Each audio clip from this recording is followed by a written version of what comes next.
Welcome back to the next episode of Theme Park Universe. There's the Tiana special. Oh boy, let's cook up some spice, Doctor. Let's go find the spice. Or maybe you are the spice. What's going on with Tiana's Disney? For the first time ever, I think Disney released their own POV of something before it came out. Very interesting. Very interesting indeed. It is very, very interesting. One programming note was: can we play this? Do you think, or should we? I can play it because I uploaded it on my other channel, the full thing, and that was totally fine. With the audio. Okay. Well, I'll leave the audio out of here, just in case. But we'll get to audio in just a second. But here we go. We had the full thing.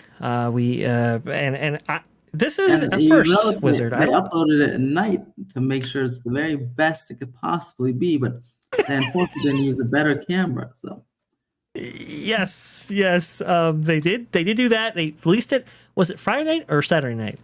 I can't remember. It was Saturday morning. Saturday morning. Okay, yeah, that's right. Yeah, so this was on the weekend here. Apparently to get ahead of the story at night.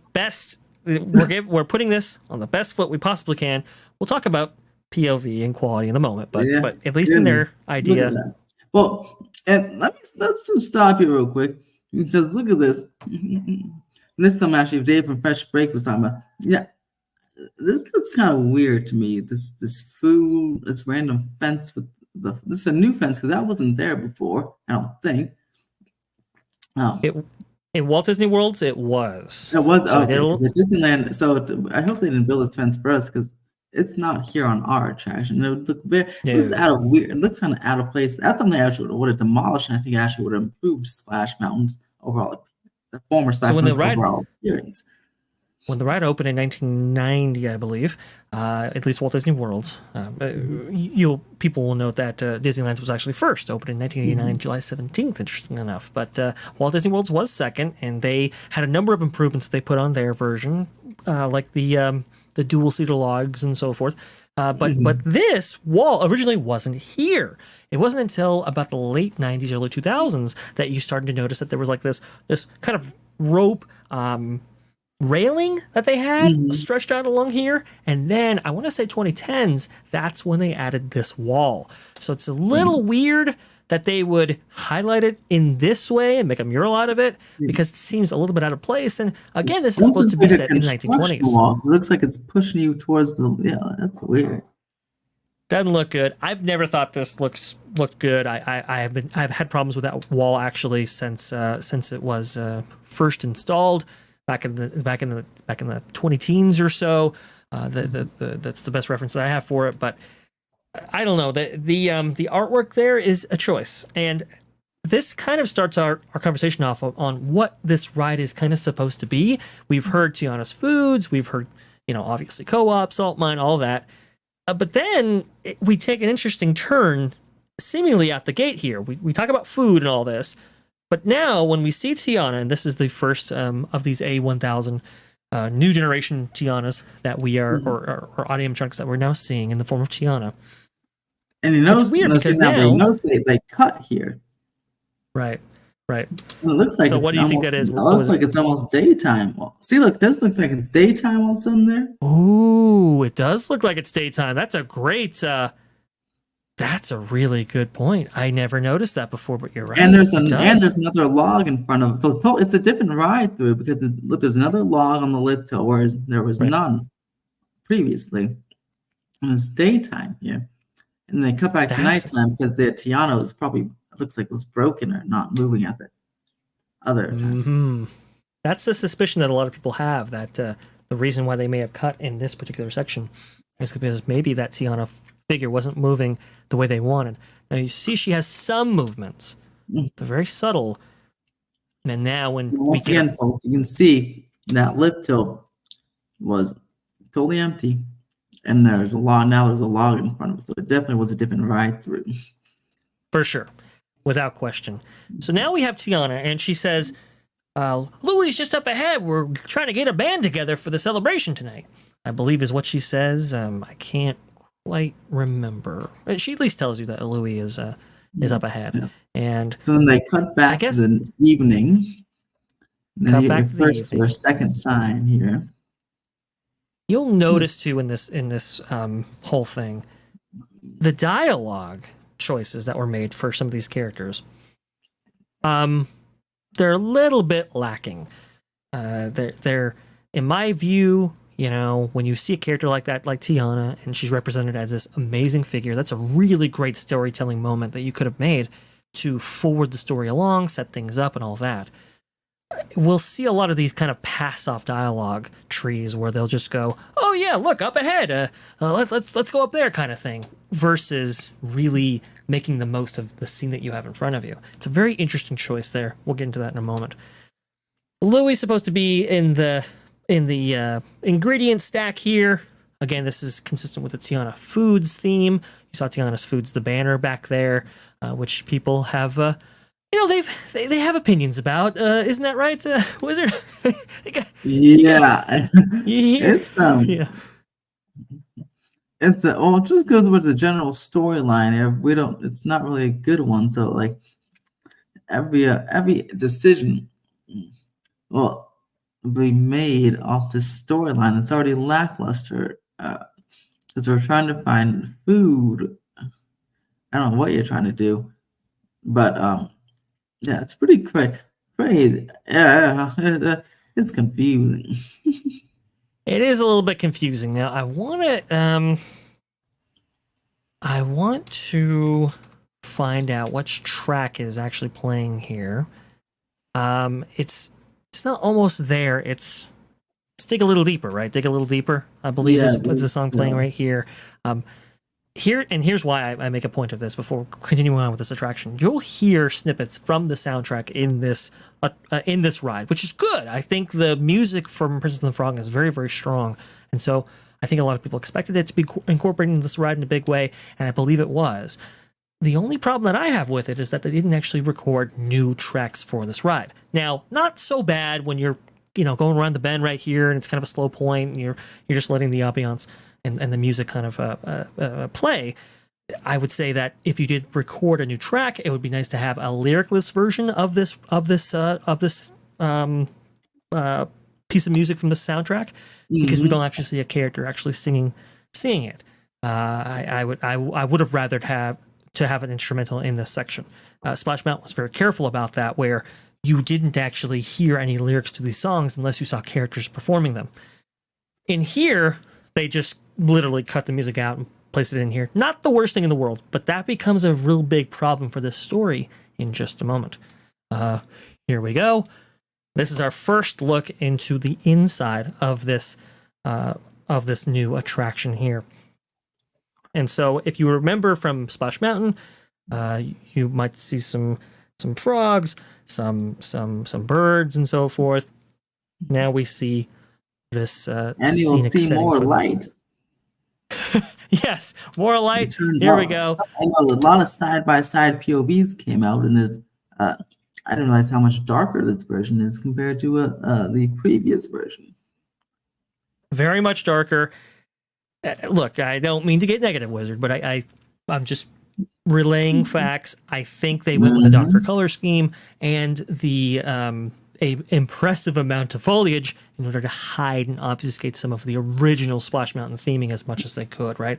A lot of these sets were made out of concrete, so they might be limited. Also to hide the lack of, as you guys will see, the kind of long stretches of emptiness here. It's easy to have it dark and be nighttime, because then there's nothing really to show. It's daytime and light outside there. Oh yes. So we get Louis here. Very impressive audio animatronic, I must say. I do like him. I like him in being included. Now you see another transition there. You saw a little crossfade right there. Mm-hmm. Yes. Don't quite know why that was there. Some people are saying, wait a minute, why'd you transition there? I thought this was a POV. It is, and it was, but for some reason, we made that move right there. I'm trying to find... And the attraction. Oh, two things here. Please. It's about what 11 minutes or so the total ride time, but this Mhm. POV is 9 minutes. So you see how many cuts were made to shorten that time there, which is interesting. And then here, because Tiana previously said, right, you see an audio, or it's time to go get a band, and this seems like a band to me, So is your mission already accomplished? That's why the storyline to me doesn't make that much sense. Well, the animatronics, and in fact, I'm going to repeat my tweet. I tweeted the animatronics and this Please. music I thought was fantastic. I know the finale song sometimes get a little heat, but I do like the finale song, but maybe not as much as Zippity Doo Dah, but I do like the Spice song. It's catchy. Music and the animatronics are great. But like I said, what the animatronics are doing, it really is the storyline is the backbone of the attraction. So they use the Tiana, she said, let's go find a band, and this looks like a band. So is this the right band? Is this the wrong band? Did we finish the ride? And it just doesn't make any sense here. Yeah, it is weird because you would think that maybe we could have found individual critters, Yeah, and and then it's they like, oh, and let's then take you, we let's all take you, form a let's take thing. you, Yeah. and then maybe we assemble them as a band at the conclusion of the sequence of events right here, and that's what gets us to the next scene. Perhaps they could have played it that way. I think that's a very astute observation, Wizard. Yeah. And this And goes with also the would have entire been a attraction. good way to fill in some of the darkness spots, the stretches of emptiness, because there'd be, oh, look, another member of the Queen. Maybe he's hiding, or maybe he's working in his little house. He can build like a set of a house, and oh, look, or maybe he's like playing along the river or something, and all by himself. Like, hey, come join the band, like something. They would have a way to fill in some space there. It is weird. The story is very muddled. You can tell that they went back and forth with a lot of story points and stuff. And unfortunately, that really kind of caught up with them because they want to incorporate this band as part of the story, but then they want to have the ingredients part of the story. That's what the special spice song is really all about. So that's like a previous version of this ride right here. You have Tiana's Foods up top, but you have the band here. You have the Bayou or New Orleans downstairs. I mean, it really is all over the place, and it's what it is. No, and then you see the dialogue here. The dialogue is like, oh hey, that's a pretty good member of the band, but we got to keep looking, and you'll hear that repeated over and over again. And it's a very strange decision. Here you go. They just don't know what they wanted to do here. They went back like 6,000 times, it seemed, back and forth, back and forth. Okay, here we go. This is a pivotal point right here. This is the point I wanted to make about soundtrack. Okay, so we do have some projections off in the distance, pretty decent considering that some of these scenes are pretty empty outside of this. But so this song that they're playing right here is "Gonna Take You There," or "Going Down the Bayou." That song, right? Here's the problem though with this version of the song that they're playing. This version is taken from the soundtrack from the film. And people will know that that soundtrack version is is led vocally by Jim Cummings as Ray. Now, Ray, the character, is supposed to have passed on in this attraction. You can actually see the dedication to him on Tiana's tiara at the top of the water tower, him and Evangeline. That's the whole story, right? The problem is that if you have Ray in this part of the ride, you've now resurrected him for only this sequence, because the timeline says that this is a next chapter story. So how is Ray involved? Now, I double checked this, Wizard. I checked it. I got this clip of audio and compared it against the soundtrack, and you can actually see right there. You'll hear Jim Cummings. He'll at the end of "Going Down the Bayou," he'll go yeah, and he'll go. It's this really unique tone that he has, and you can see that reflected at the same point in the waveform in this ride audio. They literally took the soundtrack and plopped it in the film. I'm sorry, in this attraction, and didn't re-record it. The problem with doing that though is that Ray is gone. He's not alive at this point, and yet he is here for some reason. Don't know why. Again, this speaks to the nature of this ride, not quite knowing what they want to do. Do they want to do original songs? Do they want to do songs inspired by? that kind of thing. And I think it caught up with them again. So now we Which have also some brings light. up, by the way, if Please. Ray's back, where's Dr. Felicia? Come on. Yeah, where is Dr. Facilier? This is something that people have asked for multiple times. We'll get to that in a moment, Wizard, when we proceed on here. But here you go. We've got some more members of the band. We've got, Louis. He's dancing, stuff like that. Maybe not the best use of those characters, but okay. We see Ray, we see them. We will see this cadre of folk in just a moment here, and there's a point about that as well. But we can see some more band members that we're collecting for this celebration that we're going to have later on this attraction. We can see, we can actually hear multiple versions or multiple arrangements of "Gonna Take You There" in this segment. So this is original music for this part of the show, which is good. I do like those trees. I wish it was a little lighter so I can see the trees, but I do like that. It looks like there's trees overhanging the flume area, like branches or something, leaves. Those look pretty cool. But again, it's so dark you just can't see much. But maybe again, it's probably also because of the camera quality. So when I ride it myself, hopefully it'll be nice and bright for me. But Disney didn't want to film in 4K, but that's okay. The tranquil setting of this portion of the ride right here, the fireflies embedded in the trees atop you, the canopy. I think this is actually pretty decent stuff. Problem is that there's not much else to look at besides these, besides what you're seeing on screen right now. You think you'd be able to projection have some stuff on the wall over there, but yeah, that's just nothing on the wall either to look at.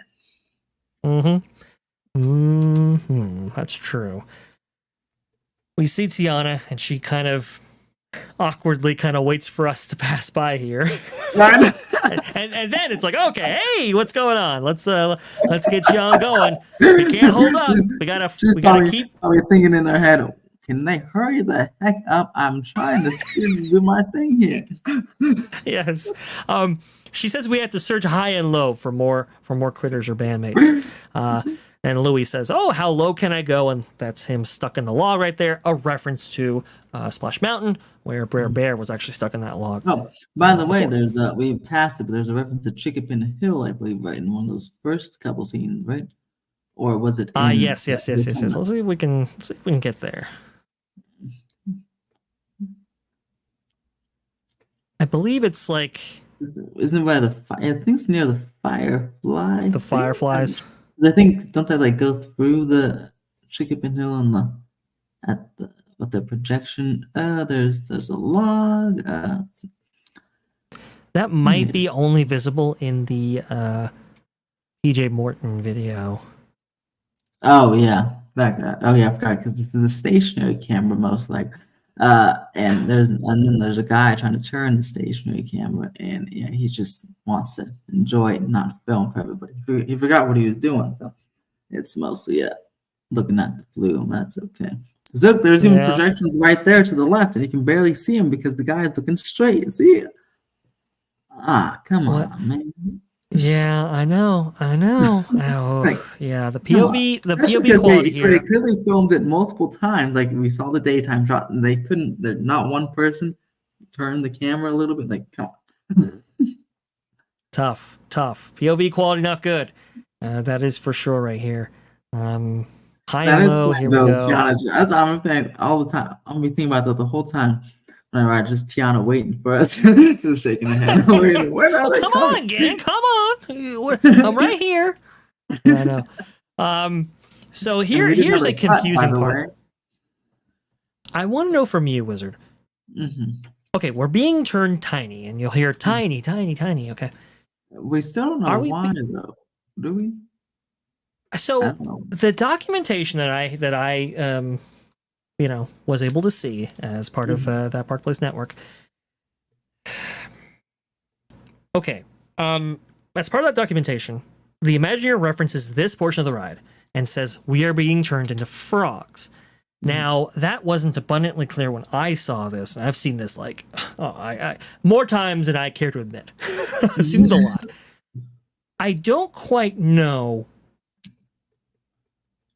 why First off, that's probably number one. But two, Looks like what? the ride broke, or I don't know if the little traffic jam heading off the ride broke down, or what's going on. There's Mm-hmm. We'll talk about that, folks, in just a moment. You get which makes another what cut. people are. But yeah, People are jumping up. I don't know why, because we're looking for band members.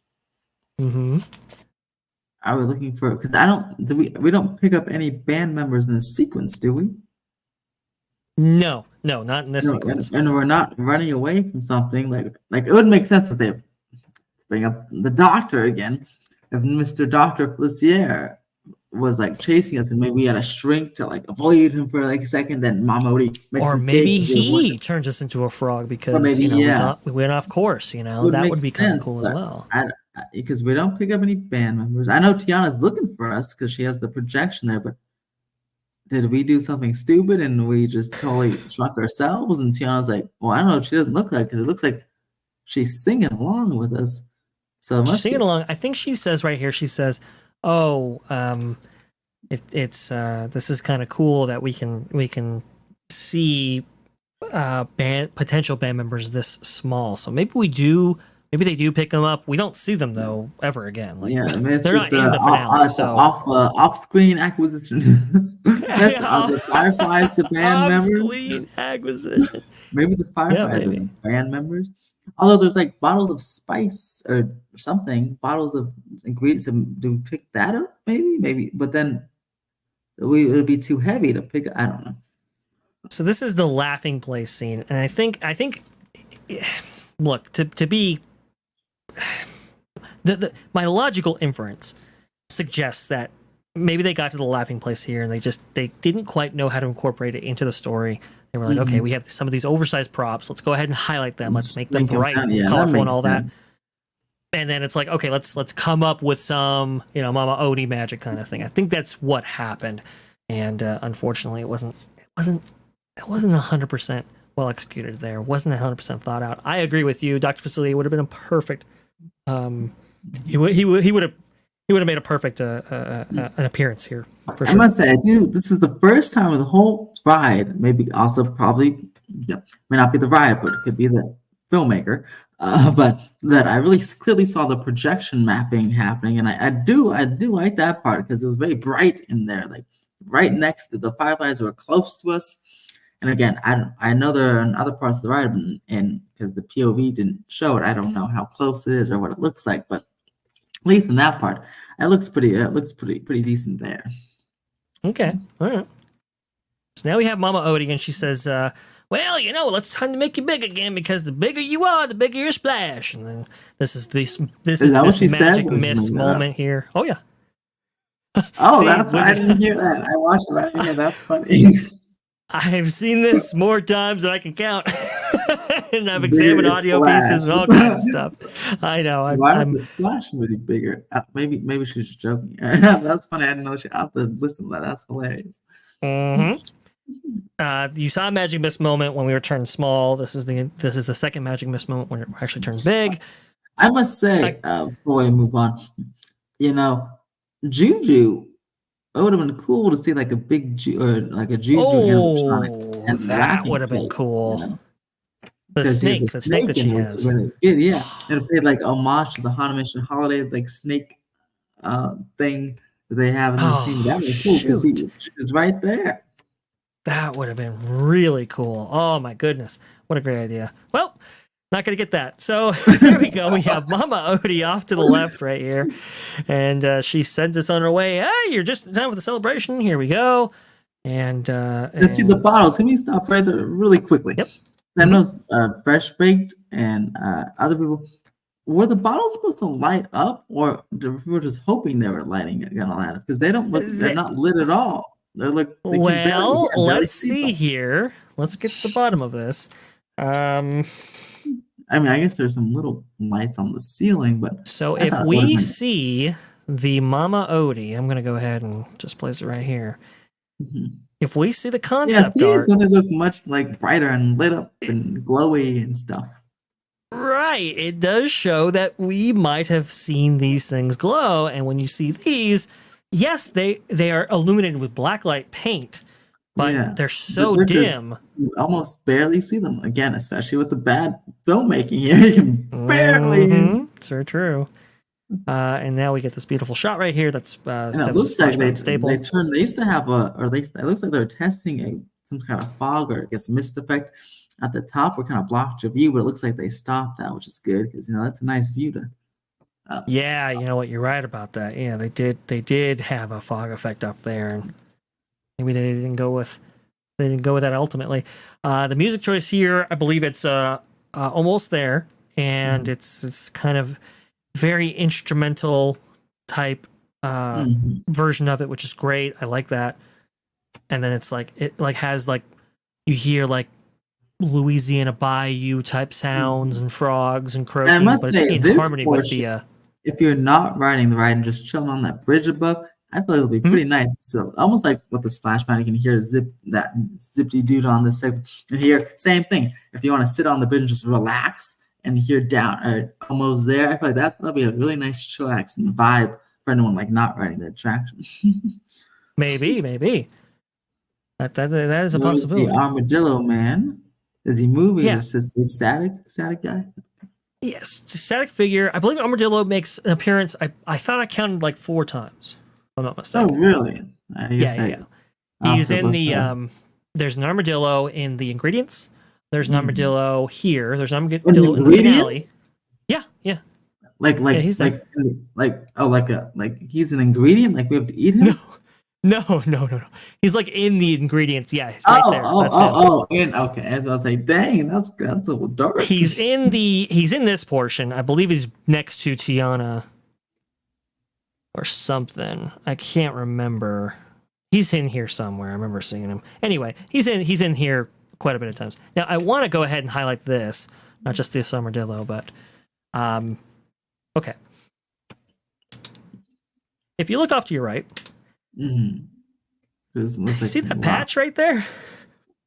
Oh yeah, I do. They definitely like patched something in and didn't really clean it well or integrate it well.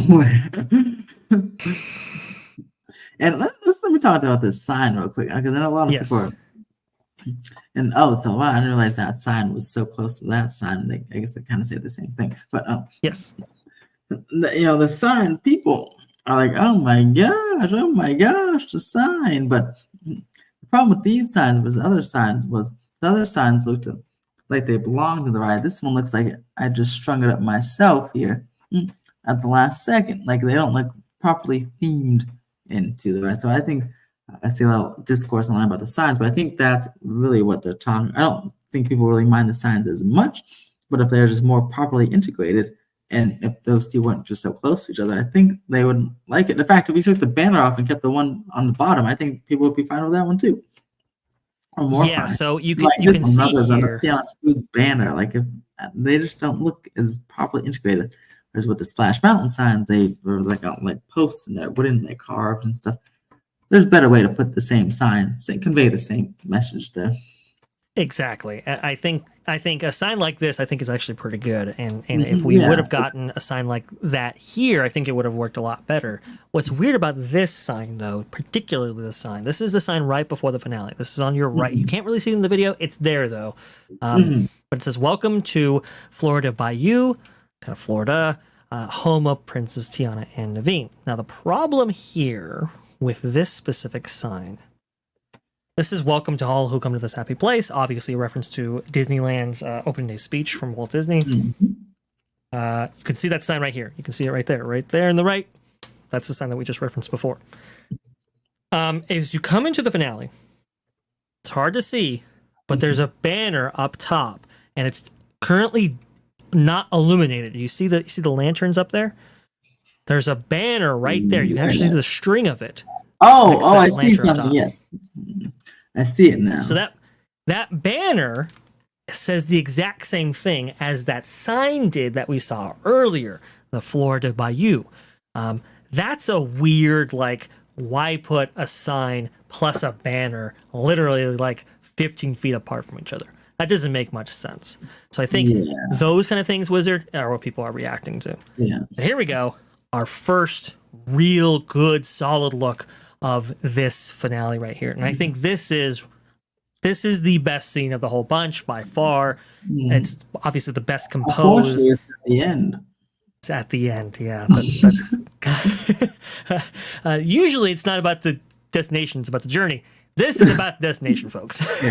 this This this is is why you would fantastic. ride this ride is for this I finale. do like how the animatronics here, they put them kind of like Universal style. I say Universal style because they're like closer to you than they Right. were in the other chairs. So they're like, in your face. And I like, that's good. And oh my gosh, There- Dr. Smith, a white person that's racist. Just totally kidding. I'm totally kidding, guys. well, okay.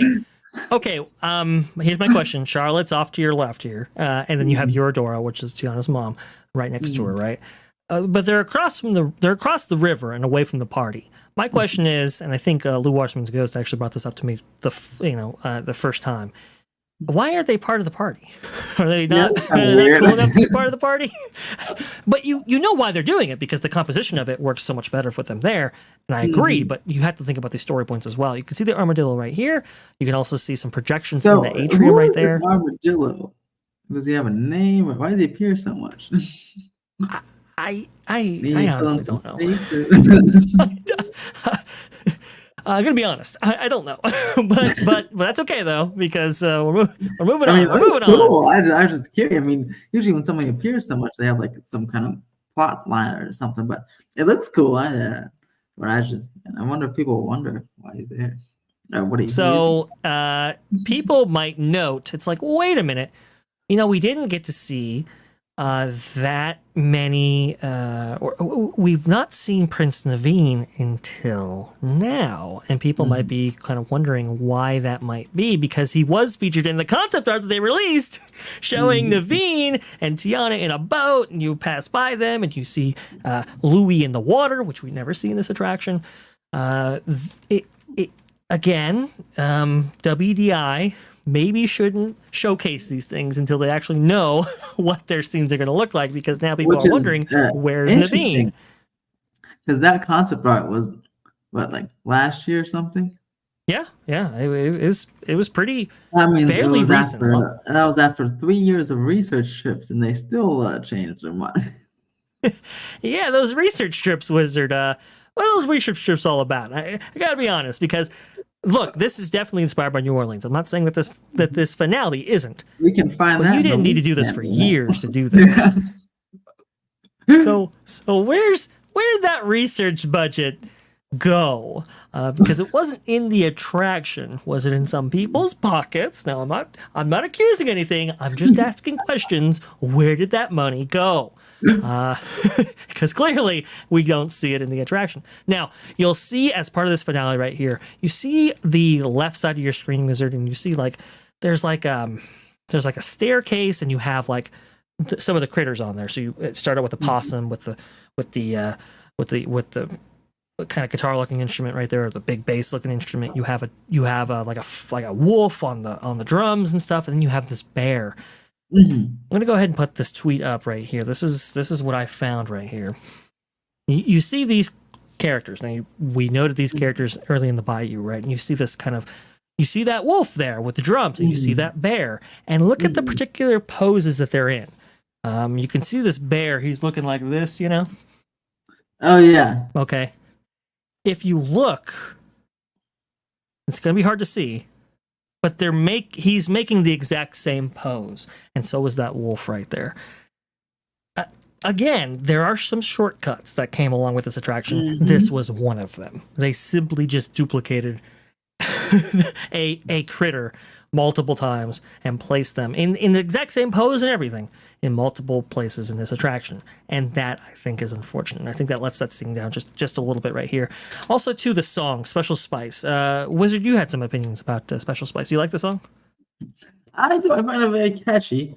Yeah, I don't find it as good as Stupid Doodah, but I find it very catchy.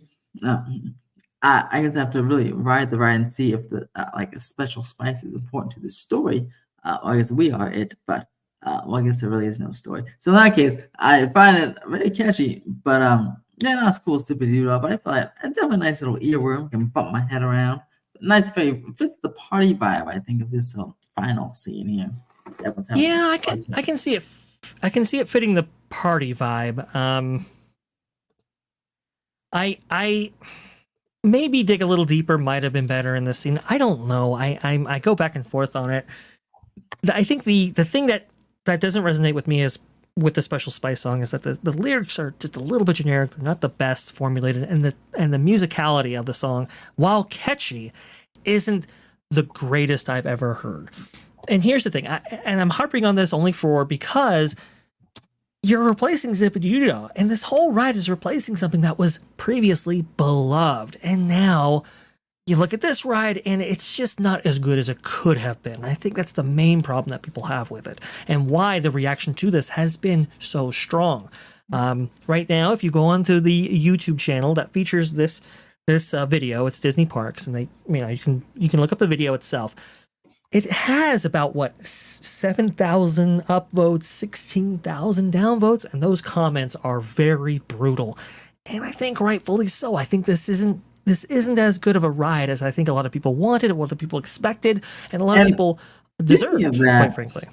Since we're at the end, there's just one Mama Odie there. But did you see that Forbes article I sent you? Sorry about that. Here's Mama Odie right here. That's who he was referring to. Yes, I did. So let's go with that Forbes article right now. I was like, ooh, I was shocked. I was like, Caroline Reed, she's fast too. She's feisty. Caroline Reed's feisty. Disney spoils its own ride and pays the price. Disney's theme park division is famous for its secrecy. So when it recently posted a full video of its newest attraction on YouTube a month before it launched, it seemed to be the dawn of a whole new world, and it may not last for long. Called Imagineers for the imaginative use of engineering, the wizards who design Disney's theme parks are fiercely protective of their creations, and there's a good reason for this. Disney's Imagineering division spends tens of millions of dollars developing new attractions, which are often packed with pioneering technology, so it doesn't want its competitors to get wind of them before they debut. Likewise, Disney doesn't usually want to spoil the surprise for guests, yada, yada, yada. No sooner has ground been cleared for an attraction than the tall construction walls go up to prevent pesky prying eyes. Meanwhile, 1401... let's see. This set is closed. Yep. New technology. Let's see here. Okay. This is why it has been the subject of so much feverish attention from fans, and it also made it controversial. Let's see here. Changed the game when Change the game as it water channel was set inside a soaring cartoony tree stump. Yep. We've got that. Let me see here. Lush concept art. Caroline Reed never misses the detail right there. People will remember that's what it was supposed to look like. Tokyo Disney Sea. Yes, presumably if OLC believed the retheme of Splash Mountain would bring a significant benefit, it would have given it the green light. However, it has not. That is true. We'll see if that changes. And if it does, to what a local salt line. Let's see. Quote, "This video is so boring. I can't even imagine why they thought it would be a good idea." And the animatronics, with the awkward arm motions, this retheme is going to go down as one of the greatest theme park blunders, said one viewer of the now infamous POV video that we just saw. Indeed, there was so much negative feedback about Disney's video that WDW Magic, one of the leading authorities on Disney World developments, has produced a summary showing how the criticism picks each aspect of the attraction apart. The overall sentiment has skewed negatively, with many YouTube viewers expressing disappointment in the new attraction storytelling and overall experience. And now we have more problems, and we'll leave you with this because I know Ethan's got a heart out. That's why I'm going as fast as I can to give you as much information as possible. Braden has this report. He says every single person that I know that has previewed Tiana so far was evac'd at least once. A ride operator estimated that it has run properly a total of 3 hours in the past 5 days of attempted operations. You can see right here, Splash Mountain Archives, shortly after Braden published that tweet, fire alarm currently going off in Bayou Adventure, previews halted, and now Bayou Adventure is now down for the rest of the night. All previews have been canceled. It's crazy because it's Jonas also talked about somebody. Splash Mountain broke down a lot, but this is interesting. It's now become kind of a story. I think Blog Mickey has an article about it as well. this attraction, for whatever reason, experiencing more downtime than it should. I don't know why. We're still investigating right now, but Wizard, final thoughts. Unmitigated disaster, or was it worth the effort? Yeah, I don't think it was worth the effort, especially for the inside. No, I was very curious about the inside for years. I was thinking, where's the interior? Where's the interior? And see why they didn't show much, because I guess there wasn't too much to show, as you particularly said, Dr. Dre. You're like, oh, they're not showing anything because there's not too much to show. And, well, there wasn't too much to show. But I do like the music. I do like the sets when there is some, and animatronics when they appear. But yeah, there's definitely some drawbacks, and the tree stump. That's the part I can't get over that. He could have. Yeah, I feel Yeah. like it would have been cheaper to leave it on and add something, or just leave it there. There's tree stumps all over the ride. You could change the whole. You could have made it look as it is right now, but instead of making it look like a butthole, you can make it like a tree stump. Hey, well, hang on. Watch the language, Wizard. It's Taviti's backside. Now, come on. Don't be that. No. Look, final thoughts right here. Look, listen, don't fix what isn't broken is about the most I can ever say for something like this. If you don't have a great concept that you are willing to kind of take an attraction down like this for or something, let's not go forward. Let's not rush, because I think this is the product that you get. Now, on the flip side, too, I think a Tiana's Bayou Adventure, or I should say a Princess and the Frog attraction, could have been very, very successful, right? It could have been, it could have really wowed us. I think there was a lot of potential there that they could have leveraged. The problem, though, is that they put themselves into this kind of hole, in this kind of box that they themselves restricted themselves to. Oh, well, it has to be a next chapter story. It can't be a book report attraction. Okay. Can't use Dr. Facilia because we can't use voodoo because it's not culturally sensitive. Okay. We have to be completely authentic to New Orleans because we're representing that in this attraction. Okay. But doing that, you tend to box yourself in. And unfortunately, creativity cannot flourish under those restrictions that you yourself impose. And I think that's the core problem that we have with this ride here. It's a whole lot of spice, not a lot of substance. So there you go, Wizard. I think that just about covers it for this Tiana special of Theme Park Universe podcast. Oh yes, if you want more, subscribe, and hey, guess what? Also check out Theme Park Wizard, Then That Park Place, the NT3PO, good old channels of me and Dr. Dre. And I'll be live with Dr. Dre on Theme Park Wizard, and later this month, live from Disneyland. So be sure to check that out, as we'll look at Disneyland's version of construction of Tiana's right here, right now, this month. Boom, boom. Peace out. Ooh, good job, Dr. Dre.